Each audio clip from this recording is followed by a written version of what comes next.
ત્યારે દેવોના દેવ મહાદેવ તે શિકારી વ્યાધને પ્રસન્ન થાય છે। ત્યારે દેવોના દેવ મહાદેવ ભગવાન શિવજી વ્યાધ શિકારીને કહે છે કે માગો માગો ભીલરાજ, હું તમારા ઉપર પ્રસન્ન છું।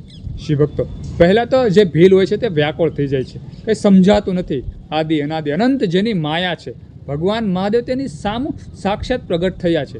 પહેલાં તો તેમ કે ભીલ આળોટીને સૂઈ જાય છે, લાંબો થઈને ભગવાન મહાદેવના ચરણોમાં લપેટી જાય છે, લેટી જાય છે।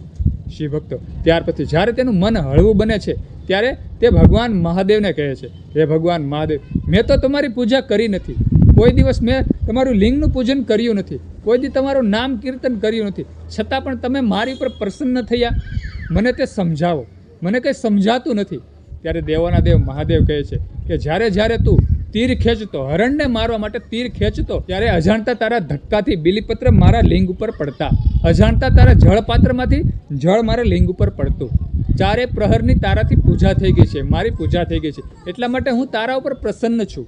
આવું દેવોના દેવ મહાદેવ કહે છે। મહાદેવ વધારે પણ કહે છે કે ભલે તે જપ તપ સાધના કરી નથી, ભલે તે મારા ઓમ નમઃ શિવાયના જાપ કર્યા નથી, ભલે તે હર હર મહાદેવના નાદ ગુંજાવ્યા નથી, ભલે તે એક પણ મંત્રોચ્ચાર કર્યા નથી, તે મને નૈવેદ્ય અર્પણ કર્યું નથી, પણ તે ખાલી બિલીપત્ર અને જળ પણ મારી લિંગ ઉપર ચડાવ્યું છે ને, તો હું તારી પૂજા કેમ અસ્વીકાર કરું? અને આજે તો સુંદર મહાશિવરાત્રિ છે, મારી રાત્રિ છે, હું તારી પૂજા અસફળ કેમ જવા દઉં? હું તારી પર પ્રસન્ન છું, તું માગ। છતાં પણ ભીલ એમ કહે કે કંઈ પણ માગતો નથી, અને દેવોના દેવ મહાદેવને કહે છે કે હે મહાદેવ, હે પિનાંગ પાણી, હે કૈલાસપતિ, તમારા દર્શન માત્રથી મને બધું મળી ગયું, મારે હવે શેની વાસના નથી, મારે શેની વાસના નથી, મારે શેની વાસના નથી। આવું ભીલ ભગવાન મહાદેવને હાથ જોડીને કહે છે, છતાં પણ દેવોના દેવ મહાદેવ તેને સુંદર આશીર્વાદ આપે છે। ખાસ કરી અને સાંભળજો શિવભક્તો, ભગવાન મહાદેવ અહીં ભીલને સુંદર આશીર્વાદ આપે છે, તમે શૃંગવેરપુરનો આશ્રય લઈ અને સર્વ ભોગોનો ઉપભોગ કરો, તમારા વંશની વૃદ્ધિ નિર્વિઘ્ન રૂપે થતી રહેશે।